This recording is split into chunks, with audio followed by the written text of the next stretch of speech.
पवित्र दिन होली ट्यूसडे हम सभी विश्वासियों के लिए बहुत ही महत्वपूर्ण और आशीष से भरा हुआ है।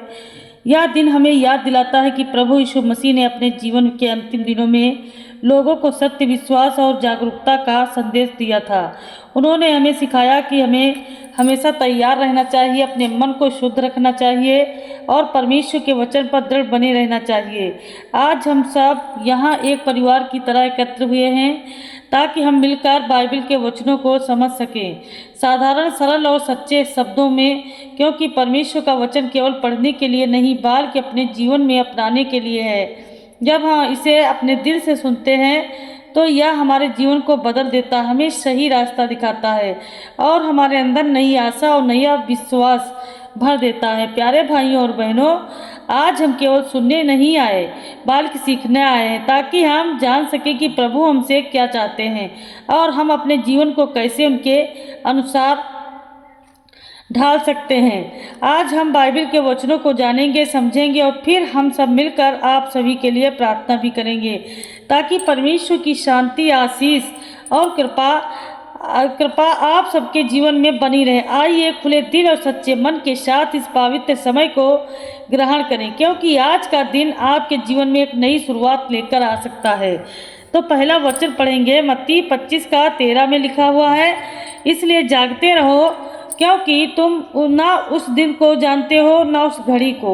यह जो वचन है, इसलिए जागते रहो क्योंकि तुम ना उस दिन को जानते हो ना उस घड़ी को। मत्ती 25:13 में इसमें प्रभु हमें बहुत गहरी और सच्ची बात समझा रहे हैं। प्यारे भाइयों और बहनों, जब हम जागते रहो सुनते हैं तो इसका मतलब सिर्फ आंखें खुली रखना नहीं है, बल्कि अपने मन, अपने आत्मा और अपने जीवन को हर समय तैयार रखना है। जैसे गांव में कोई मेहमान आने वाला होता है तो और हमें सही समय पता नहीं होता तो हम घर को पहले से साफ सकते हैं, सब कुछ तैयार रखते हैं। वैसे ही प्रभु चाहते हैं कि हम अपने जीवन को हर समय तैयार रखें, क्योंकि हमें पता नहीं कि कब हम आएंगे या हमारे जीवन में कब बदलाव समय आ जाए। देखिए, कई बार हम सोचते हैं कि अभी तो बहुत समय है, बाद में प्रार्थना करेंगे, बाद में परमेश्वर के पास आएंगे, लेकिन यह वचन हमें चेतावनी देता है कि समय किसी के लिए नहीं रुकता है। इसलिए आज ही, अभी ही अपने जीवन को ठीक करना जरूरी है। जागते रहना का मतलब है हर दिन प्रार्थना करना, बाइबल के वचन को अपने जीवन में अपनाना, गलत रास्तों से दूर रहना और सच्चाई के साथ चलना। इसका मतलब है कि हमारा दिल साफ हो, हमारे विचार अच्छे हों और हमारा व्यवहार ऐसा हो कि जब भी प्रभु हमें देखे हम उनके योग्य पाए जाएं।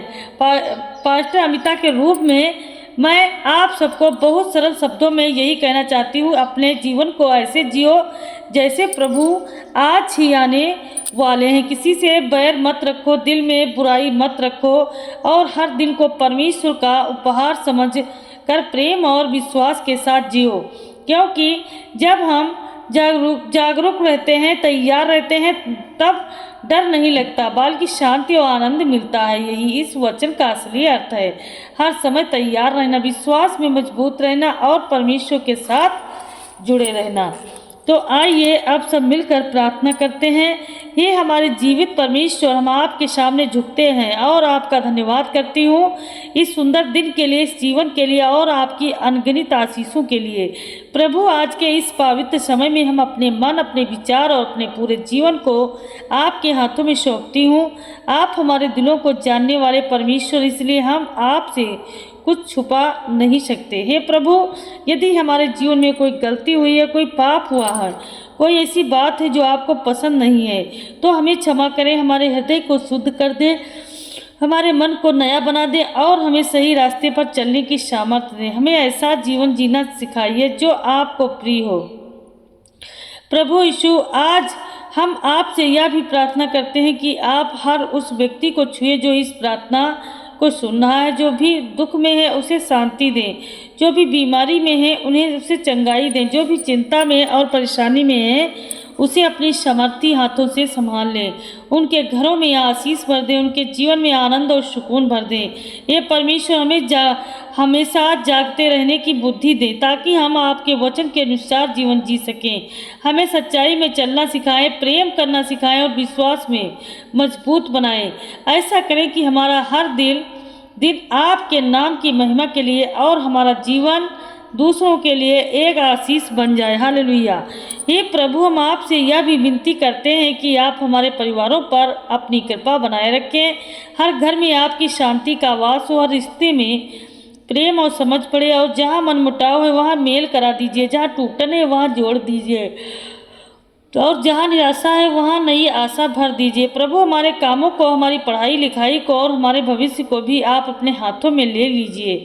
हमें सही निर्णय लेने की समझ दें, बुराई से बचने की ताकत दें और हर परिस्थिति में आपके ऊपर भरोसा करने का विश्वास दें।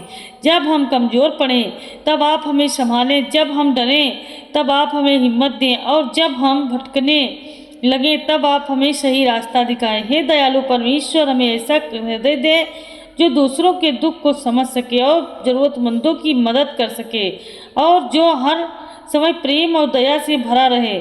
हमारे अंदर से घमंड, जलन और बुरे विचारों को दूर कर दीजिए और हमें नम्र और शुद्ध बनाइए। प्रभु, आज के इस समय में हम अपने हर बोझ को आपके चरणों में रख देते हैं। हमारी चिंताएं, हमारे डर, हमारी परेशानियां, सब कुछ आपको सौंप देते हैं। हमें यह विश्वास दीजिए कि आप हमारे साथ हैं और आप हर परिस्थिति में हमारे लिए काम कर रहे हैं। हमारे विश्वास को कभी कमज़ोर ना होने दें, बल्कि हर दिन उसे और मजबूत करते जाएं। हे प्रभु, हम आपसे यह भी प्रार्थना करते हैं कि आप हमारे देश और समाज पर अपनी दया दृष्टि बनाए रखें। जहाँ शांति है वहाँ शांति स्थापित करें, जहाँ न्याय है वहाँ न्याय लाएं, और जहाँ अंधकार है वहाँ अपना प्रकाश फैलाएं। हमारे नेताओं को सही मार्गदर्शन दें, उन्हें सच्चाई और ईमानदारी के साथ कार्य करने की बुद्धि दें, ताकि हर व्यक्ति सुरक्षित और सुखी जीवन जी सके। हम प्रभु, हमारे जवानों, किसानों, मजदूरों, हर उस व्यक्ति को आशीष दें जो दिन रात मेहनत करता है। उनके परिश्रम को सफल बनाइए, उनके जीवन में उन्नति दीजिए और उनके परिवारों को खुशहाल बनाए रखिए। जो लोग बेरोजगार हैं या किसी कठिनाई से गुजर रहे हैं, उनके लिए नए रास्ते खोल दीजिए और उन्हें आगे बढ़ने की हिम्मत दीजिए। हे प्रभु यीशु, हमारे युवाओं को सही दिशा दीजिए, उन्हें बुरी संगति से बचाइए, गलत रास्तों से दूर रखिए और उनके अंदर अच्छे सपने और उन्हें पूरा करने का साहस भर दीजिए। उन्हें ज्ञान, समझ और संयम दीजिए, ताकि वे अपने जीवन को सही ढंग से बना सकें और समाज के लिए एक अच्छा उदाहरण बन सकें। प्रभु, हम आपसे यह भी मांगते हैं कि आप हमारी प्रार्थनाओं को सुने और हमें अपने और करीब लाते जाएं। हर दिन आपके साथ समय बिताने की आदत दें हम, ताकि हमारा हर रिश्ता आपसे और गहरा होता जाए। हमारे दिल को ऐसा बना दीजिए कि हम हर परिस्थिति में आपका धन्यवाद कर सकें और हर समय आपके नाम की महिमा कर सकें। हे प्रभु, अंत में हम बस इतना कहते हैं कि हमारा जीवन आपके हाथों में सुरक्षित है। हमें हर दिन आपके साथ चलना सिखाइए और कभी भी हमें आपसे दूर ना होने दीजिए। जो कुछ हमने मांगा है उसे आप अपनी इच्छा के अनुसार पूरा करें, क्योंकि हमें विश्वास है कि आपकी योजना हमारे लिए सबसे अच्छी है।